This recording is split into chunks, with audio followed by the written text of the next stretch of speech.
بسم اللہ الرحمن الرحیم. السلام علیکم my dear students. Hope so you will be fine. Welcome to online class. آج کی سنہری بات: روشنی کی امید رکھو مگر امیدوں پر زندگی مت گزارو. اردو قواعد میں آج کا عنوان ہے دو چشمی حروف سے الفاظ سازی. ہم نے آلریڈی دو چشمی حروف کیا ہے یہ پڑھ چکے ہیں، تو آج ہم پڑھیں گے دو چشمی حروف سے الفاظ سازی.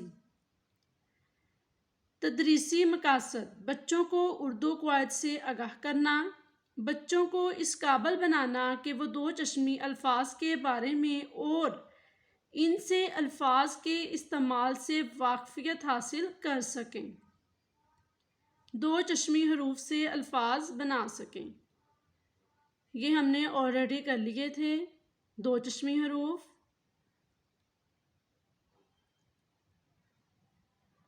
جیسے اب ہم نے ادھر دو چشمی حروف کا استعمال کیا ہے. سٹارٹ سے ہم کیسے کریں گے؟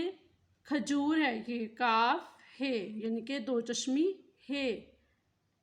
تے دو چشمی ہے ان کے تھال. پے دو چشمی ہے پھول.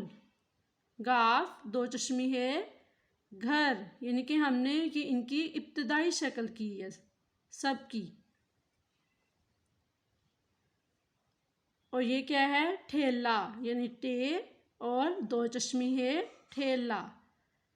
دال ہے دھاگا. چے ہے چھتری.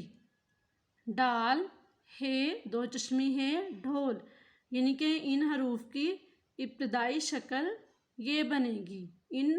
یہ جو الفاظ ہم نے ان کے لیے استعمال کرنے ہیں ان کی ابتدائی شکل یہ بنے گی. اب ہم ان کی مکمل شکل دیکھیں گے کہ دو چشمی حروف میں مکمل لفظ الفاظ سازی کیسے ہوتی ہے. پھل، پھل. ٹھیلا. پہلے ہم نے ان کی ابتدائی شکل دیکھی تھی، اب ہم ان کی مکمل شکل دیکھیں گے. ٹھیلا. دھاگا، دھاگا. چھتری، چھتری. جھولا، جھولا. ہوم ورک: دو چشمی حروف سے 5 الفاظ بنا کر اپنی کاپی پر لکھیں. ہم نے جو دو چشمی حروف سے الفاظ سازی سیکھی ہے، اب آپ نے بیٹا دو چشمی حروف سے 5 الفاظ بنا کر اپنی کاپی پر لکھنے ہیں. تھینک یو سو مچ. اللہ حافظ اینڈ ٹیک کیئر.